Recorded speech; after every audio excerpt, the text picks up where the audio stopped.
অনেক অনেক খারাপ সংবাদ। প্রথমত দোয়া করছি আল্লাহর কাছে, আল্লাহ যেন ইরানকে হেফাজত করে। একটা কঠিন পরিকল্পনা বাস্তবায়িত হওয়ার ঠিক পথে। একটা ছবি দেখাচ্ছি, স্ক্রিনে ছবিটা দেখছেন, খুব ভালো করে যদি আপনি খেয়াল করেন ছবিটার মধ্যে একটা লেখা আছে। এই যে ক্যাপটার মধ্যে আপনি দেখেন কি লেখা আছে, যে মেক ইরান গ্রেট অ্যাগেইন।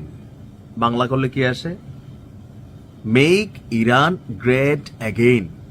ইরানকে আবারও মহান বানাই, বড় বানাই। কার হাতে এই টুপি? ডোনাল্ড ট্রাম্পের হাতে। আসসালামু আলাইকুম, সবাই কেমন আছেন? আশা করি ভালো আছেন। আপনারা সবাই ভিডিওর শুরুতে ভিডিওর কিছু অংশ বিশেষ দেখে বুঝতে পেরেছেন ভিডিওটা কতটা গুরুত্বপূর্ণ। তাই আর বেশি কথা না বাড়িয়ে চলুন আমরা মূল আলোচনায় চলে যাচ্ছি।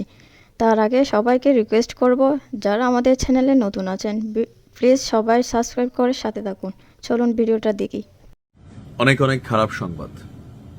প্রথমত দোয়া করছি আল্লাহর কাছে, আল্লাহ যেন ইরানকে হেফাজত করে। একটা কঠিন পরিকল্পনা বাস্তবায়িত হওয়ার ঠিক পথে। একটা ছবি দেখাচ্ছি, স্ক্রিনে ছবিটা দেখছেন, খুব ভালো করে যদি আপনি খেয়াল করেন ছবিটার মধ্যে একটা লেখা আছে। এই যে ক্যাপটার মধ্যে আপনি দেখেন কি লেখা আছে, যে make Iran great again. Bangla করলে কি আসে? Make Iran great again. ইরানকে আবারও মহান বানাই, বড় বানাই। কার হাতে এই টুপি? ডোনাল্ড ট্রাম্পের হাতে।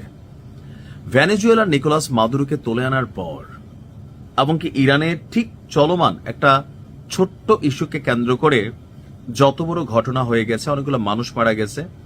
পশ্চিমা মিডিয়াগুলা প্রতিনিয়ত বলছে যে ইরানের সর্বোচ্চ নেতা প্লেন রেডি করে ফেলছে, পরিবারের সদস্য সংখ্যা 20 জনকে নিয়ে দেশে বিদেশে টাকাগুলোরে ডলার বানাইয়া লাকিজে পুড়িয়া রাশিয়ার রাজধানী মস্কোতে ভেগে যাবে, সবকিছু রেডি, আন্দোলন ব্যর্থ হইলে সে পালাবে। একটা ন্যারেটিভ তৈরি করা হয়েছে।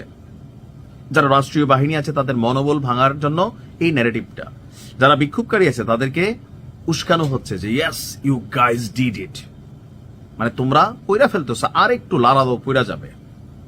এর মাঝখানে বলছো যদি কোনো বিক্ষোভকারীকে তোমরা শেষ করো তাহলে আমরা তোমাদের বিরুদ্ধে অ্যাকশন নেব। বিক্ষোভকারীরা আরো সাহস পাচ্ছে। একটা ইন্টারন্যাশনাল খেলা তো চলতেছে ইরানকে নিয়ে।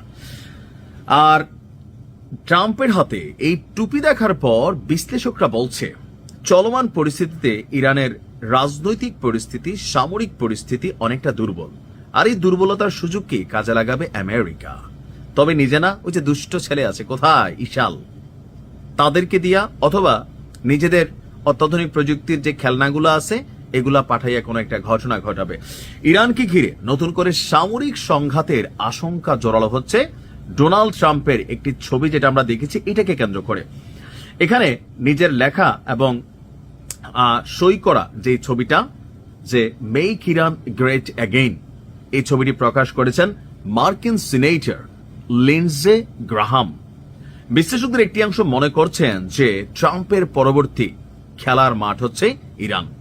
ট্রাম্পের ঘনিষ্ঠ মিত্র এবং কট্টর পররাষ্ট্রনীতির সমর্থক রিপাবলিকান সিনেটর লিন্ডসে গ্রাহাম এই ছবি পোস্ট করার পর ছবির ক্যাপশনে তিনি লিখেছেন, ট্রাম্প দেশে এবং আন্তর্জাতিক অঙ্গনে যুক্তরাষ্ট্রকে আরো শক্তিশালী করেছেন। একই সঙ্গে তার বক্তব্য, আমাদের কমান্ডার ইন চিফ এবং তার অধীনে কর্মরত সব সাহসী নারী পুরুষদের জন্য ঈশ্বরের আমি আশীর্বাদ কামনা করি। আমি একজন আমেরিকান হিসেবে গর্বিত। ইরানের সেই সাহসী মানুষদের ঈশ্বর রক্ষা করুন যারা স্বৈরাচারের বিরুদ্ধে দাঁড়িয়েছে। Amen, amen, amen. মানে আমরা বলি আমিন, তারা বলে আমেন।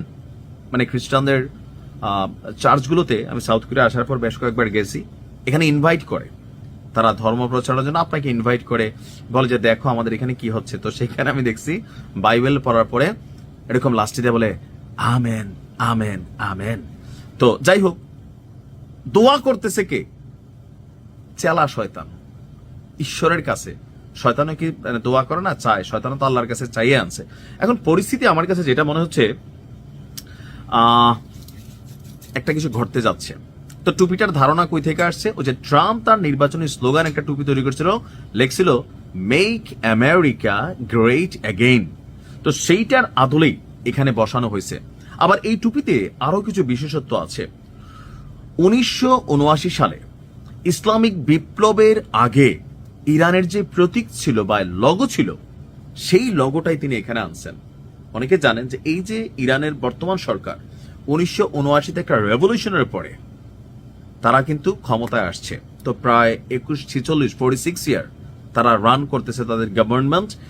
আর এই সরকারের আগের সেই পুরানা লগো মানে হচ্ছে সেই পুরানা ইরানে ফিরিয়ে নেওয়া, যে ইরান অনেক দুর্বল ছিল, যে ইরানের রাজকীয় বাহিনী ছিল না, সামরিক শক্তি ছিল না, ওই যে অন্যান্য আরব দেশগুলোর মতন, হ্যাঁ, ইয়া হাবিবি এগুলা বইলা বইলা ধরেন বিদেশিদের সহযোগিতা নিত, তাদের উপর চলে, তেল দিয়া খেলে, বেলি ডান্স করে, ওই রকম একটা দেশ ছিল তৎকালীন প্রেক্ষাপটে। তো এখনকার ইরানকে ওই আগের ইরানে নিয়ে যেতে চাচ্ছে। ইরানের জনগণ নিজেদের কপাল নিজেরা থাপড়াবে কোনো একদিন, আমরা নিউজ করব।